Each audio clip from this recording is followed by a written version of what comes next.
Class 12 ray optics और उसका एक सबसे मुश्किल डेरिवेशन। अगर इससे जूझ रहे हैं तो बिल्कुल सही जगह पर हैं।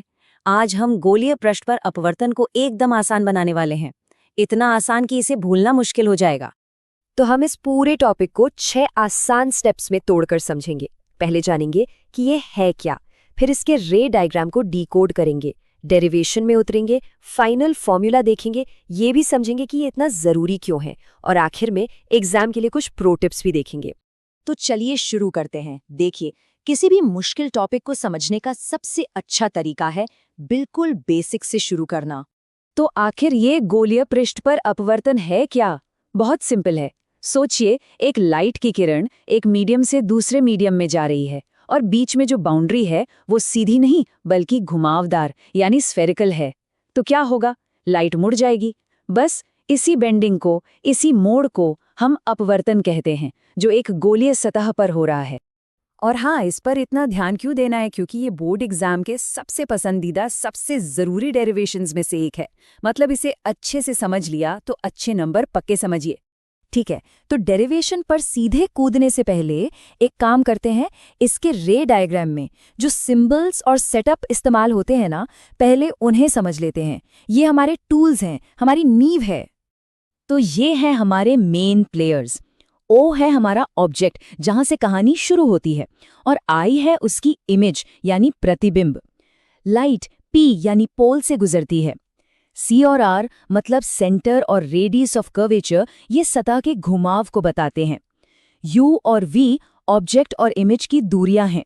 और आखिर में μ1 और μ2 ये बताते हैं कि दोनों मीडियम लाइट के लिए कितने डेंस हैं। तो पूरा सेटअप कुछ ऐसा है। कल्पना कीजिए, ऑब्जेक्ट ओ से एक लाइट रे अपनी जर्नी शुरू करती है। वो घुमावदार सतह से टकराती है, अपना रास्ता बदलती है और आखिर में आई पर पहुंच जाती है, जहां इमेज बनती है। बस ये जो सिंपल सा पाथ है ना, यही हमारे पूरे डेरिवेशन का बेस है। ओके, तो अब आते हैं मेन पार्ट पर, डेरिवेशन। घबराना बिल्कुल नहीं है। इसे मुश्किल इक्वेशंस की तरह नहीं बल्कि एक पजल की तरह देखिए, जिसे हम सब मिलकर सॉल्व करने वाले हैं। चलिए एक एक पीस को जोड़ते हैं। देखिए, इस डेरिवेशन को आसान बनाने के लिए हम दो बहुत जरूरी अजम्पशंस लेते हैं। दो बातें मानकर चलते हैं। पहली, कि सारी लाइट रेज प्रिंसिपल एक्सिस यानी बीच वाली लाइन के बहुत पास से गुजर रही हैं। और दूसरी, कि जो भी एंगल्स बन रहे हैं वो बहुत बहुत छोटे हैं। इससे क्या होता है? हमारा मैथ्स एकदम सिंपल हो जाता है। ये दो शॉर्टकट ही इस कैलकुलेशन को पॉसिबल बनाते हैं। तो स्टेप 1, सिंपल ज्योमेट्री। बस डायग्राम को ध्यान से देखिए। हम एंगल ऑफ इंसिडेंस यानी I और एंगल ऑफ रिफ्रैक्शन यानी R, इन दोनों को ट्राइंगल्स के एक्सटीरियर एंगल्स के तौर पर लिख सकते हैं। अब आता है स्टेप 2, और यहीं पर हमारा छोटे एंगल्स वाला अजम्पशन काम आएगा। क्योंकि एंगल्स छोटे हैं तो हम उन्हें उनके टैंजेंट से रिप्लेस कर सकते हैं। इससे फायदा ये होता है कि हम इन एंगल्स को सीधे सीधे डिस्टेंसेस U, V और R से जोड़ पाते हैं। ये एक बहुत ही क्रूशियल स्टेप है। तो अब हमारे पास I और R की वैल्यूज डिस्टेंसेस के फॉर्म में आ गई हैं, पर इन दोनों को आपस में कौन जोड़ेगा? यहीं पर एंट्री होती है फिजिक्स के एक सुपरस्टार की, स्नेल्स लॉ। देखते हैं ये कैसे इन दोनों को एक साथ लाता है। स्टेप 3, स्नेल्स लॉ का इस्तेमाल। जैसा कि हमने माना था, एंगल्स छोटे हैं तो साइन I लगभग I के बराबर हो जाता है और साइन R लगभग R के बराबर। अब कुछ नहीं करना, बस जो I और R की वैल्यूज हमने स्टेप 2 में निकाली थी उन्हें इस सिंपल इक्वेशन में डाल देना है। और अब आता है हमारा फाइनल स्टेप, स्टेप 4, थोड़ी सी साफ सफाई यानी सिंप्लीफिकेशन। इक्वेशन के दोनों तरफ h है तो उसे कैंसिल कर देते हैं, और फिर बस टर्म्स को थोड़ा इधर उधर करना है, R वालों को एक साथ और U और V वालों को एक साथ।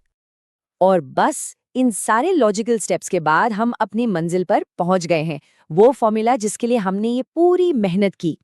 तो ये है हमारा final formula, μ2/v minus μ1/u बराबर μ2 माइनस μ1/r। है ना कमाल का? ये एक छोटा सा इक्वेशन कितनी खूबसूरती से बताता है कि कर्व्ड सरफेस पर लाइट का बिहेवियर कैसा होगा। तो ठीक है, फॉर्मूला तो आ गया, पर ये सिर्फ एक इक्वेशन नहीं है। असल में ये बहुत काम की चीज है।